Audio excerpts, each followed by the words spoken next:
নমস্কার বন্ধুরা, সঙ্গীতাস রেসিপি ভিডিওতে সবাইকে স্বাগত। আমার আজকের রেসিপি হলো তেলের পিঠা বা মালপোয়া। আমি আজকে মালপোয়াটা বানাবো শুধুমাত্র ভাতের চাউল দিয়ে, একদম ফুলকো ফুলকো মালপোয়া বানাবো। আশা করি আপনাদের ভালো লাগবে ভিডিওটা। তাহলে চলুন বন্ধুরা, দেখতে থাকুন আমার আজকের রেসিপিটা। আর ভিডিওটা সম্পূর্ণ দেখার অনুরোধ রইল সবাইকে। তাহলে চলুন। আর মালপোয়া বানানোর জন্য দেখুন, এখানে আমি হাফ কেজি ভাতের চাউল ভিজিয়ে নিয়েছিলাম 4 ঘন্টা আগে। চাউলটাকে আমি ভালো করে জল দিয়ে ধুয়ে নেব। প্রথমে দেখুন, চাউলটাকে খুব ভালো করে জল দিয়ে ধুয়ে নিয়েছি। এখন আমি চালটাকে ব্লেন্ড করে নেব। প্রথমে আমি চাউল দিয়ে দিচ্ছি ব্লেন্ডারে। দেখুন, ব্লেন্ডারে দিয়ে খুব ভালো করে মিহি করে পেস্ট করে নেব।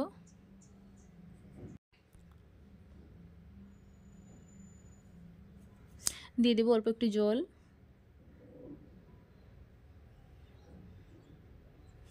এবার খুব ভালো করে মিহি করে পেস্ট করে নেব।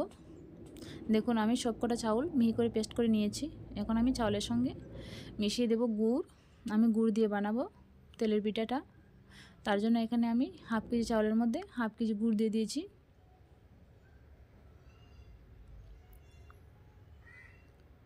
মিষ্টিটা আপনারা আপনাদের পছন্দ মতো কিন্তু দিতে পারেন। আমি মিষ্টিটা কিন্তু একটু বেশি দিয়েছি। এখন আমি খুব ভালো করে মিশিয়ে নেব গুড়টাকে। প্রথমে হাত দিয়ে মিশিয়ে নিয়েছি, তারপরে দেখুন হ্যান্ড উইচ দিয়ে মিশিয়ে নিচ্ছি। খুব ভালো করে কিন্তু মিশিয়ে নিতে হবে। ব্যাটারটা যত ভালো পেটানো হবে তত কিন্তু ভালো হবে মালপোয়া, তত কিন্তু ফুলকো হবে। আর এদিকে দেখুন, একটা নারকেল আমি ভালো করে মিহি করে পেস্ট করে নিয়েছি। এখন আমি নারকেলের পেস্টটাও দিয়ে দিচ্ছি। দেখুন, নারকেল দিয়ে কিন্তু মালপোয়া খেতে খুব ভালো লাগে, তার জন্য আমি নারকেল দিয়েছি। আপনারা কিন্তু অবশ্যই একদিন ট্রাই করে দেখতে পারেন নারকেলের মালপোয়া খেয়ে। আর আমার এই রেসিপিটা দেখে যদি বানান তাহলে অবশ্যই কমেন্ট করতে ভুলবেন না বন্ধুরা। নারকেলের মালপোয়া খেতে কিন্তু খুব ভালো লাগে, একদিন বানিয়ে দেখতে পারেন।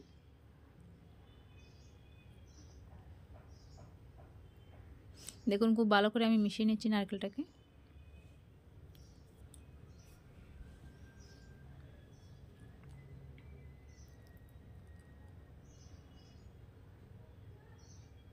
দেখুন, ভালো করে মিশিয়ে নিয়েছি। এখন আমি ঢাকনা দিয়ে ডেকে আধ ঘন্টার জন্য রেখে দেব রেস্টে। আর আধ ঘন্টা পরে দেখুন, আমি তেল গরম করে নিয়ে এক হাতা ব্যাটার দিয়ে এইভাবে মালপোয়াগুলো বানিয়ে নিচ্ছি। খুব সহজে কিন্তু মালপোয়াগুলো বানিয়ে নেওয়া যায়। আর কিন্তু ফুলকো ফুলকো হয়, খুবই ফুলকো ফুলকো, খেতে কিন্তু দুর্দান্ত হয় এইভাবে মালপোয়াগুলো তৈরি করলে নারকেল দিয়ে। দেখুন কত ফুলকো ফুলকো হয়েছে।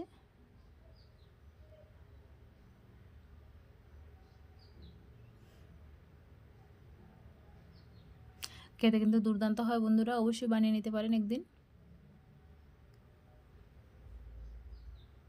এইভাবে আমি সবগুলো মালপোয়া বানিয়ে নেব।